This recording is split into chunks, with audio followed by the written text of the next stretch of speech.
Évangile de Jésus-Christ selon saint Luc. En ce temps-là, en cours de route, un homme dit à Jésus : « Je te suivrai partout où tu iras. » Jésus lui déclara : « Les renards ont des terriers, les oiseaux du ciel ont des nids, mais le Fils de l'homme n'a pas d'endroit où reposer la tête. » Il dit à un autre : « Suis-moi. » L'homme répondit : « Seigneur, permets-moi d'aller d'abord enterrer mon père. » Mais Jésus répliqua : « Laisse les morts enterrer leurs morts. Toi, pars, et annonce le règne de Dieu. » Un autre encore lui dit : « Je te suivrai, Seigneur, mais laisse-moi d'abord faire mes adieux aux gens de ma maison. » Jésus lui répondit : « Quiconque met la main à la charrue puis regarde en arrière n'est pas fait pour le royaume de Dieu. » Le texte qui nous est proposé aujourd'hui est dans la continuité de celui d'hier. Le mot qui nous avait accroché était « résolument ». Aujourd'hui, ce pourrait être « radicalité ». La suite de Jésus n'admet pas de demi-mesure et Jésus ne cache pas la difficulté du choix.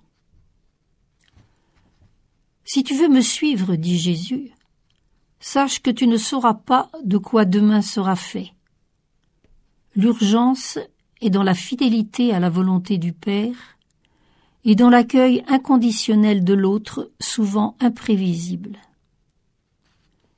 Et nul ne sait, même pas Jésus, jusqu'où cet accueil peut conduire. Il n'est pas de lieu prédéterminé à la rencontre de Jésus. Manière de comprendre cette parole : les renards ont des terriers et les oiseaux du ciel des nids. Le Fils de l'homme n'a pas où poser la tête. Le Fils de l'homme est à la merci de la rencontre et de l'accueil d'autrui.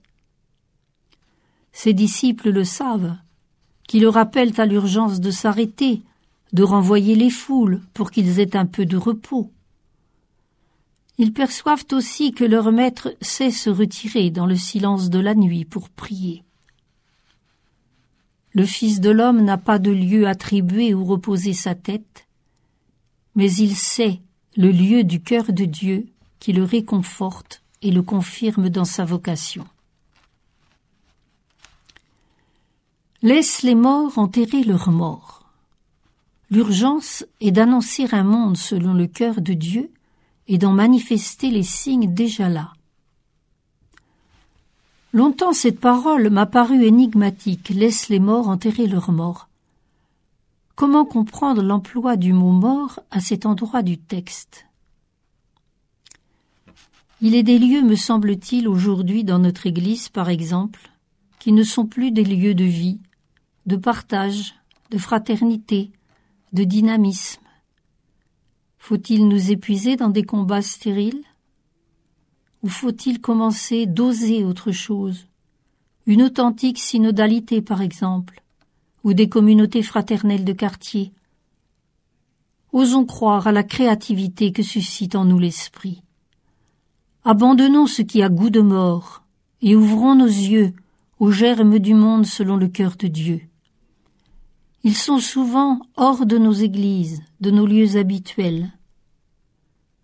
Et puis, quand nous avons décidé, à la lumière de l'Évangile, à la lumière du partage avec les frères et les sœurs, quand nous avons décidé du chemin à suivre, ne regardons pas en arrière, ne vivons pas de regrets.